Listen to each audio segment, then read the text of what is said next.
Hello everyone, so we're going to get started with the webinar. I'm Alyssa. So welcome to our client exclusive webinar. The purpose of this session will be to help you gear up for the holidays by taking advantage of your analytics, specifically enhanced e-commerce and how it can help you identify potential customer loss. So before we start, I just want to touch upon NetElixir University and what we have to offer here. The purpose of NetElixir University is to democratize the digital marketing industry and help businesses of all sizes succeed online. And we do so by sharing our best practices in digital marketing with over 10,000 businesses worldwide. We have world-class consumer insight research in collaboration with industry experts and academic partners. And we also have our own original research, which we show in our white papers as well as our workshops, and we conduct webinars. We also have our annual X equals experience, which we actually recently held last week. So we encourage you to join in on our conversation and knowledge sharing by joining our NetElixir University LinkedIn group.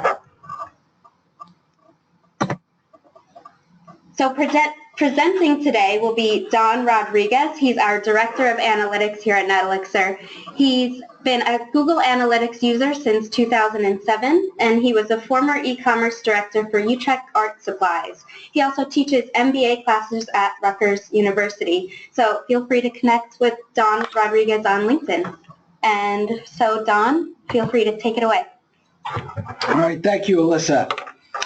Okay, so here's our agenda. We're probably going to run maybe a little bit longer than our 30-minute target. But I will stick around to answer questions as best I can at the end. For those who might not be totally familiar with what enhanced e-commerce is, I'll just give you a couple slides on what it is, and then we'll get into a live demo where I'm going to walk you through some of the reports in a demo account that Google has published and show you how you can use those reports to basically identify opportunities to improve your business. And I thought some of you might enjoy the pretty fall colors since it is fall now up here in the Northeast. So enhanced e-commerce is an optional feature that's part of the Universal Analytics version of Google Analytics. That is the latest version of Google Analytics. It does require you to turn it on inside of your account, and it also requires you to have the ability to push the data into Google Analytics that is used to produce these reports. So there might be some coding impact depending upon the platform that you use.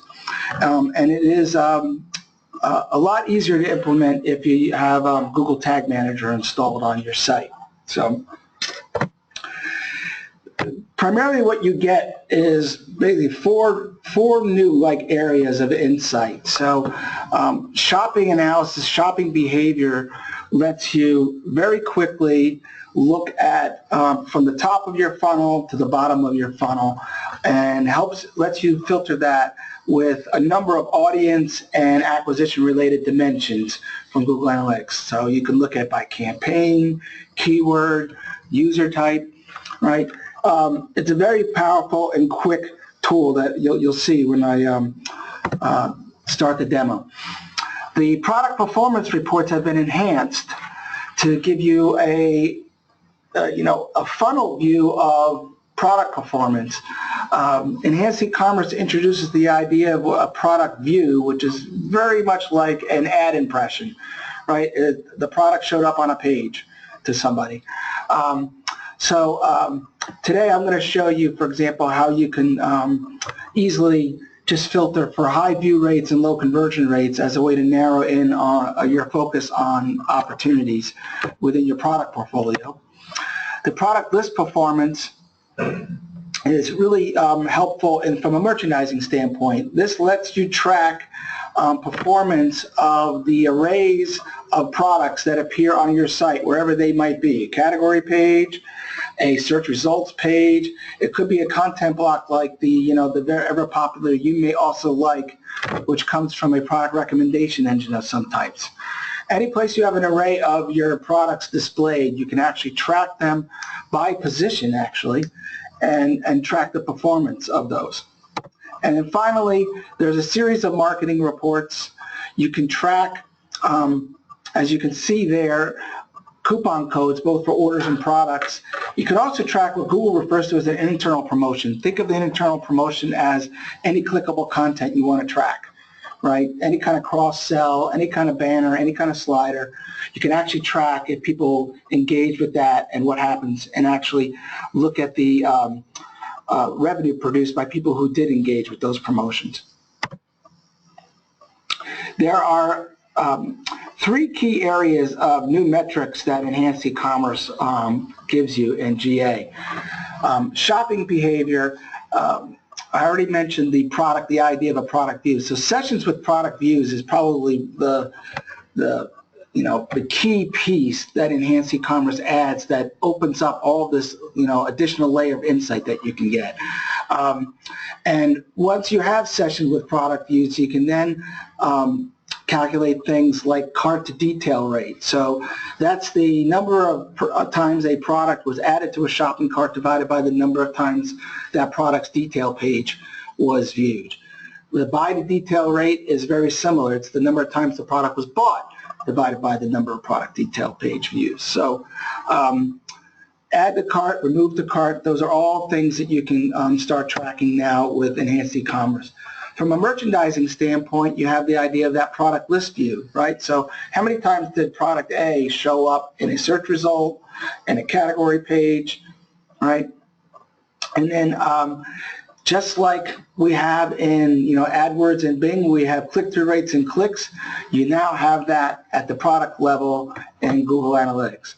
And then finally, the promotions area, right? So you actually can track views of a promotion, let's say your slider banner on your homepage, and actually count how many times someone clicked on that and measure a click-through rate, for example. So we're on the right page here in terms of language. So a product list page in Google Analytics is what I know as a browse page, right? It's this page here that's got multiple products in an array of some sort, right? And then the detail page is that individual product page. Right, so those are semantics. And then this is just to show you what I meant by the tracking of the internal promotions, right? So this is a screen grab of the Google Merchandise Store, and you can see that that YouTube banner is tracked as an internal promotion. You can actually look at, performance of that promotion by the page that it appeared on, right? And here's the home page, for example. So the demo that I'm going to show you is a demo account that Google recently made public, and it's actually live data from this live Google Merchandise Store. And for those of you who might be on this call who have had a Google Analytics scorecard or health check done by a member of our analytics team, I thought you might feel a little better with this graphic. Because what this shows you is that even Google on their merchandise store has some issues with their Google Analytics implementation. So now I'm going to walk you through a demo of Enhanced E-commerce. So this is the live account. I don't know what that was from. Okay, sorry, distracted by a pop-up. This is the shopping behavior report. One of the new reports you get with Enhanced E-commerce. This is a funnel, just like the old funnel visualization. So you have sessions at the top, you have sessions with orders at the bottom, and you have, for example, the number of sessions that started checkout, the number of sessions that added, created a shopping cart, and then that new lens, as I call it, the sessions with product views, which you'll see in a minute, is sort of the key, I think, to using this report. This funnel is laid out just like I used to think about my business when I was running Utrecht's e-commerce channel. I wanted to know what was going on with my traffic. I wanted to know what was going on with my cart creation rate. And then really what I cared about is what percentage of my carts did I convert into orders, right? And now you've got this added visibility here of, well, how many people actually looked at a product detail page, right? So if you scroll down, the data table here has a pick list here. And I'll just show you, it defaults, when you first open it up, it'll be defaulted to user type, so you can compare new versus returning visitor. right? I had it on campaign because campaign tend to be things where you spend money, right? Even if it's email, right? Your email marketing service costs you money, right? So that's where one of the first places I looked at, and prepared for this webinar. And I immediately lit upon row 3 here, which is the dynamic search ad from AdWords for that Google merchandise store. And what stuck out to me was this percentage right here, which is 31%.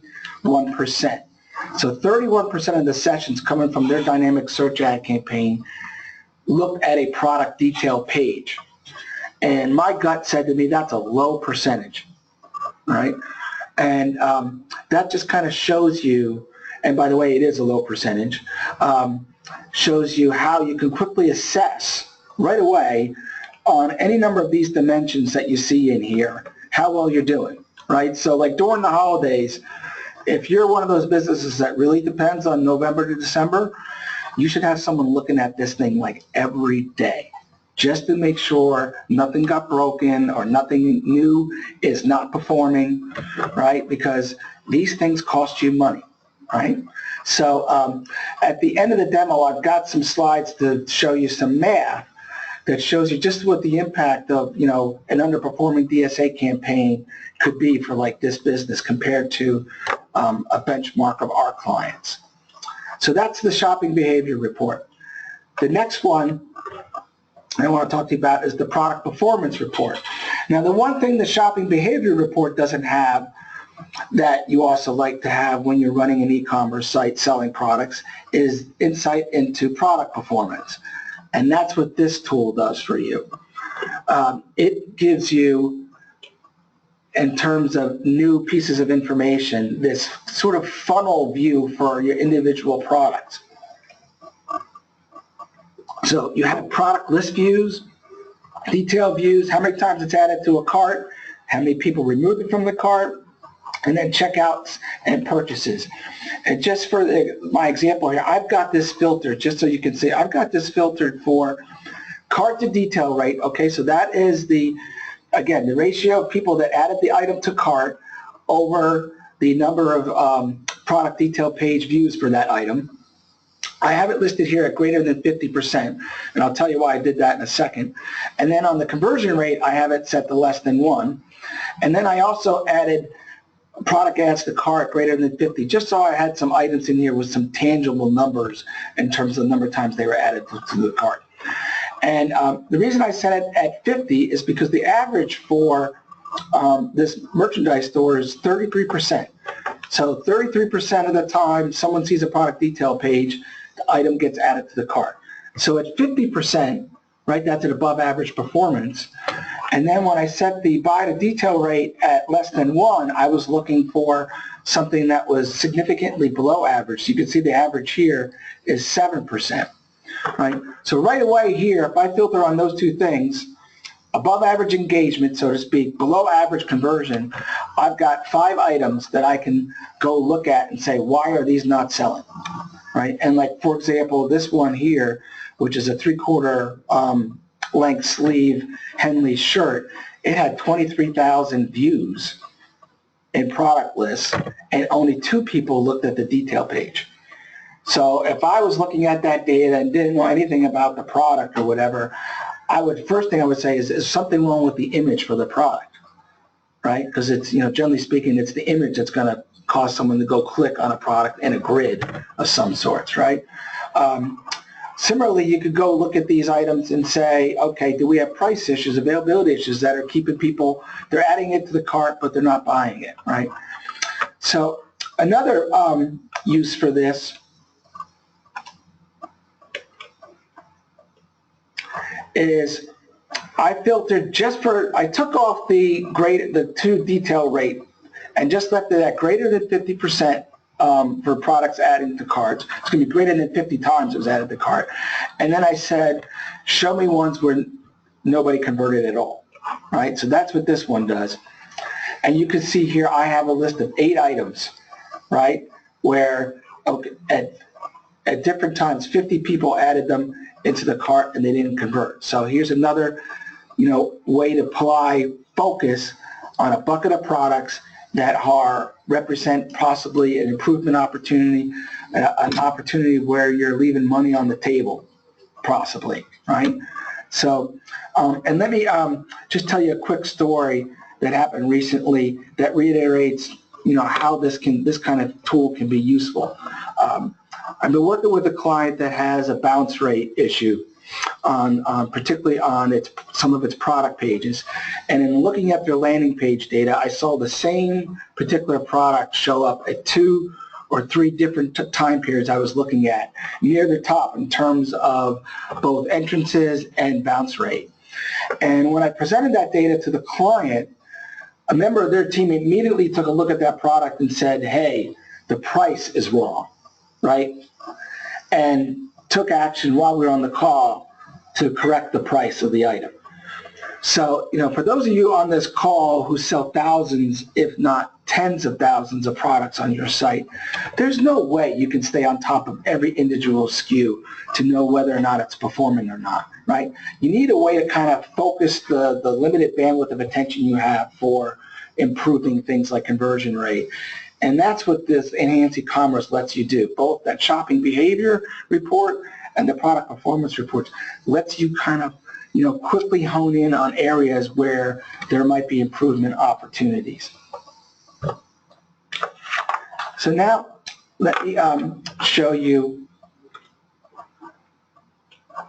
how another added feature in the product area, and that is the ability to look at data by, for example, aggregated by brand. Product category is something that you could pass in GA standard e-commerce tracking. Enhanced e-commerce also lets you add product attributes as custom dimensions and have them available in these reports. So, for example, if you sell clothes, color and size might be things you'd like to see sales by. So this is the brand report for the Google Merchandise Store. And I'm going to call your attention to item number 1 and 3, which is the Google and the YouTube brand, and show you again how this data lets you quickly hone in on potential opportunities for improvement.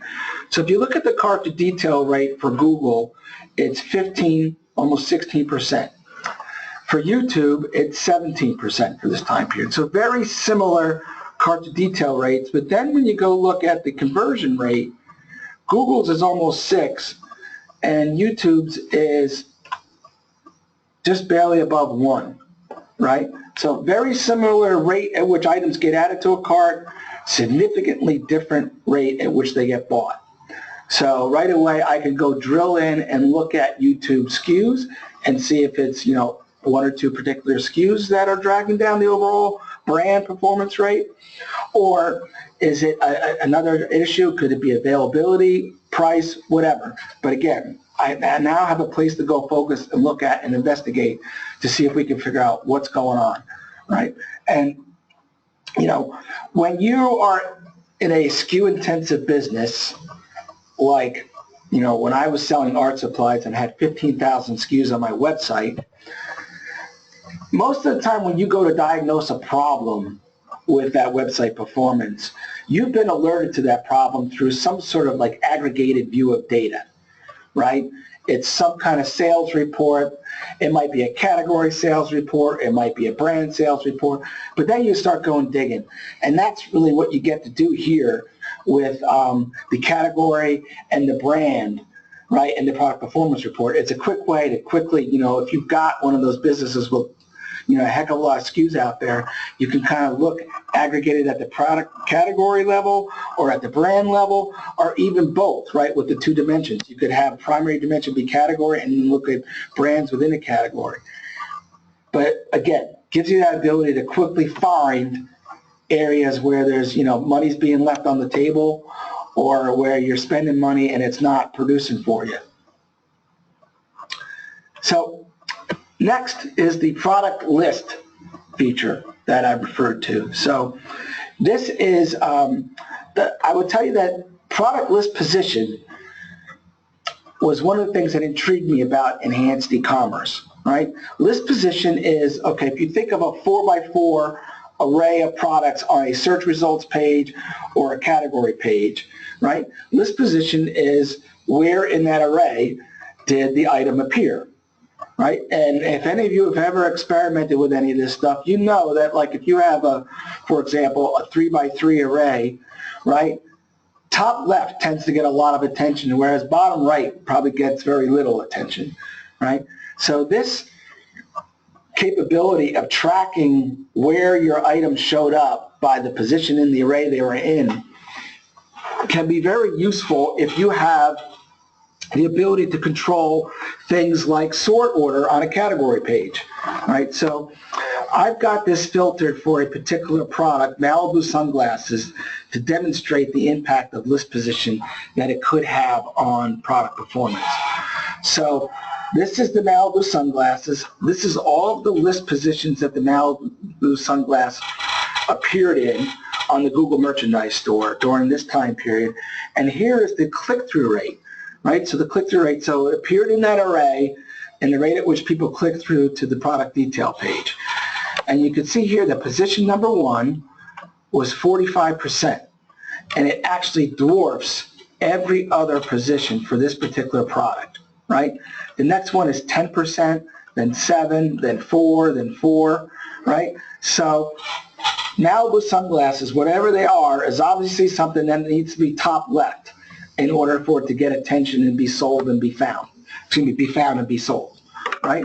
You might have items in your portfolio that people really, really go looking for and therefore don't need to be top left to be sold, right? But again, that just shows you how you can use that at the product level. And then again, if you have the ability to tweak your sort order, this table, I've got a product list name, which is the search results page, and you can see the various list positions here. They went up in this little data set. I go up to 64 results. And you can see the click-through rates. Again, position number 1 is really the number 1 at 17%, and then it just kind of drops off again, right? So I'll tell you a story about one of our clients, Jeffers Pet. You've heard me talk about that before. Ruth Jeffers has a daughter, Lily, who I think is now 11, and when I heard this story, Lily was 10. And Ruth had showed Lily how to use Google Analytics. And one night, Lily was going off to bed and said to her mother, "Mom, if you don't do something about doggy dental tonight, it's just plain wrong," right? And what Lily had been looking at was performance of a particular category, I guess doggy dental products, and they weren't selling. And so they took a look at it. They had an issue with the way that the category sort order was displaying products. They made changes to that sort order because their platform allows them to make those changes. And then the cool part about the story was Ruth didn't tell anybody about making these changes that Lily had prompted. And the next month, when they were going through their monthly sales, people were wondering why doggy dental was up, because it wasn't doggy dental month. And she goes, "I know why, because a 10-year-old told me what was wrong with it," right? So a 10-year-old can figure this stuff out when, you guys can figure this stuff out, particularly if you got this kind of data that shows you performance by list position, right? If you have that ability to alter your order in either search results or in your category pages, right? So for example, you could put your top margin products in the top row.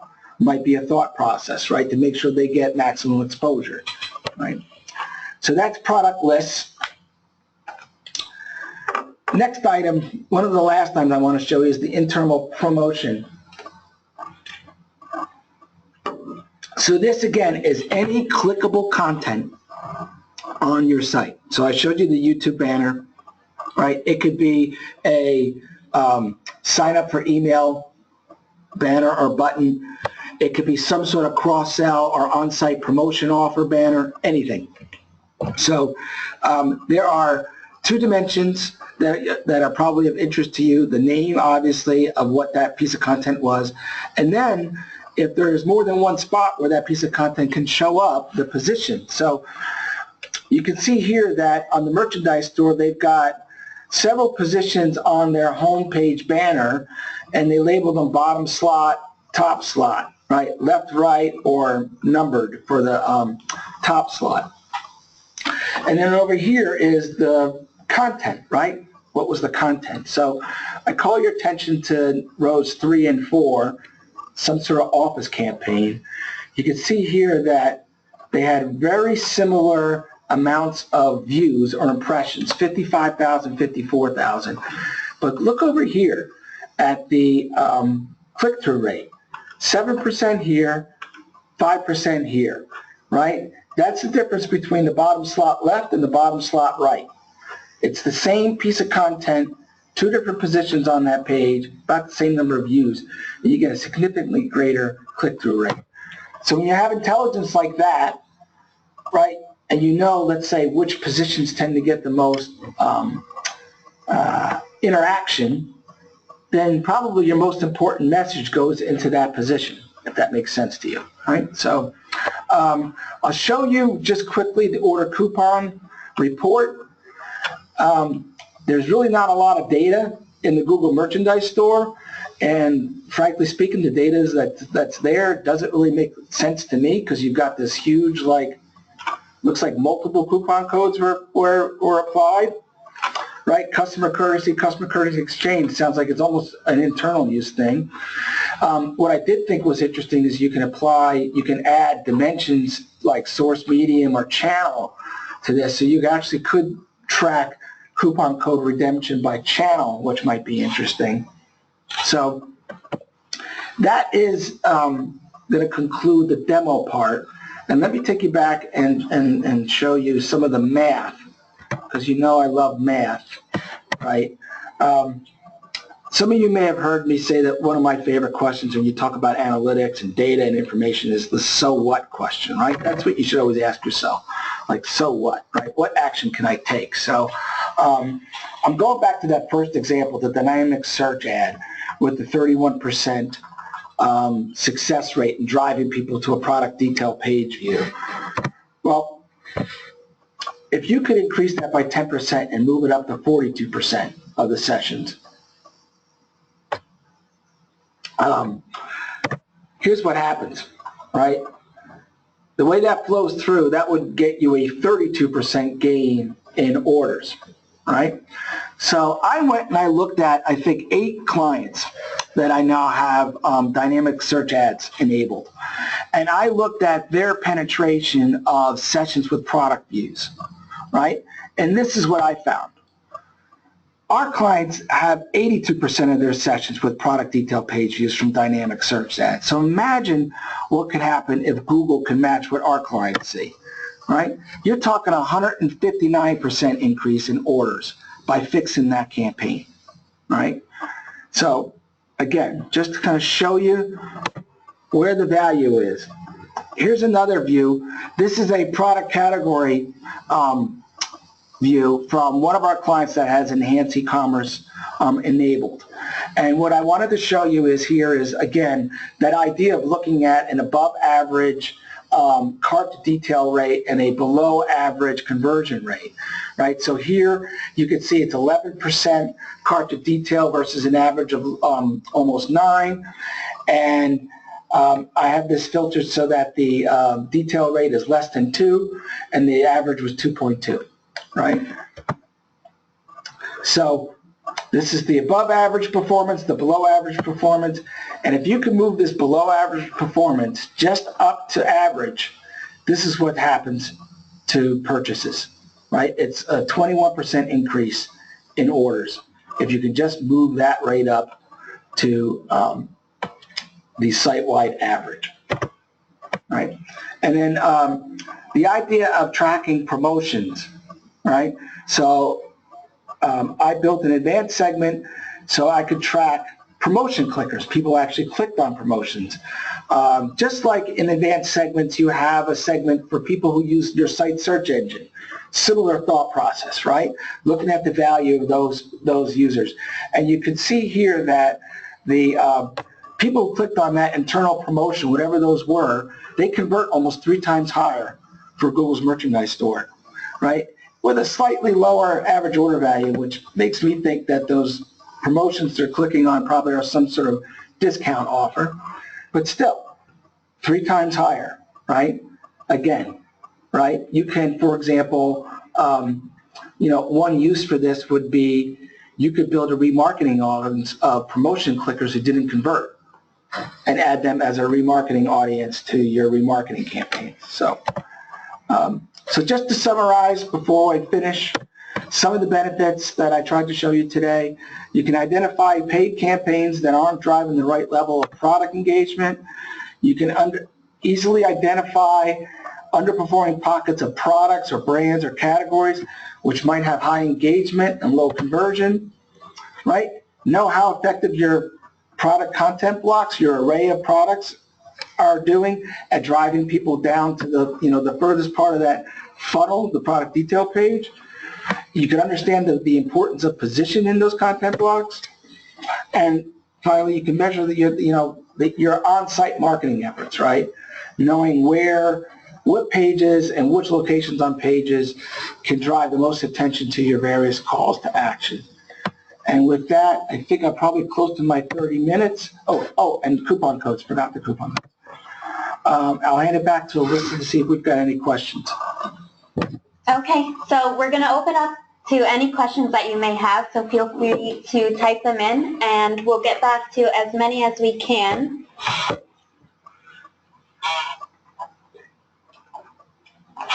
All right. Okay.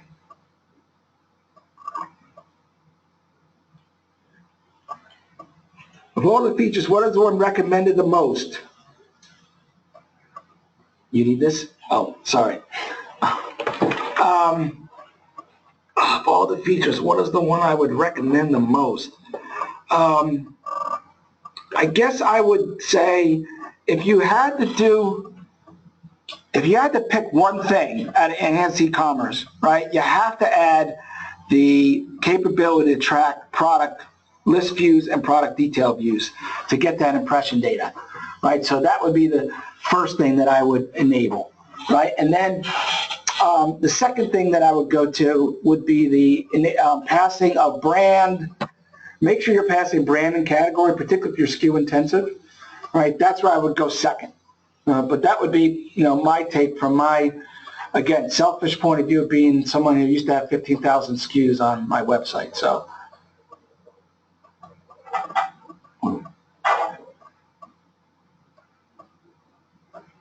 Specific example of ways this can save money.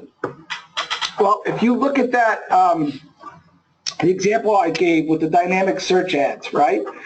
Those sessions, every one of those sessions cost money. So it was, I don't remember the numbers, it was 2,300 sessions, 700 go into a product detail page view, right? So if I can move, so think about it this way, 1,400 of those sessions, I didn't drive what I would call the kind of behavior I want. Down to a product page, and they're looking at a product page on my site, right? So if the cost per click there is $1,400 is 50 cents, 1,400 visits is $700, right? And if I could take that $700 and reduce it down to $500 because the other $200 went to a detailed page view and perhaps added something to cart, that's one way I could see this saving you money. Okay, and someone also asked if this presentation will be available afterwards, and it will. So we will send out the recording as well as the PowerPoint if it's helpful to everyone who attended or registered. Yeah.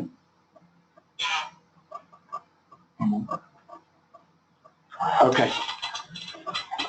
Okay, so that's it for our questions. We don't see any more flooding in at the moment, but of course if you have any others, just send them on over and we can answer you through email or reach out to your client leads.